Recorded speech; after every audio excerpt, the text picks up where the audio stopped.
గోంగూర పచ్చిమిరపకాయల పచ్చడి. దానికి కావాల్సిన పదార్థాలు: పచ్చిమిరపకాయలు, ఎల్లిపాయలు, చింతపండు, తాలింపు గింజలు, ఉప్పు. కళాయిలో ఆయిల్ వేసాము. ఇప్పుడు తాలింపు గింజలు వేయాలి. పచ్చిమిరపకాయలు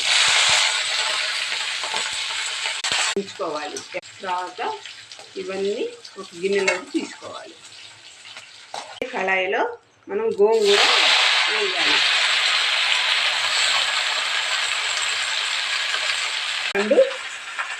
ఉల్లిపాయలు, ఉప్పు వేసి చల్లారిన తర్వాత మిక్సీ పట్టుకోవాలి. కొంచెం ఆయిల్, కొంచెం పసుపు వేసుకోవాలి. తర్వాత ఇవన్నీ మనం మిక్సీ జార్లో వేసుకోవాలి.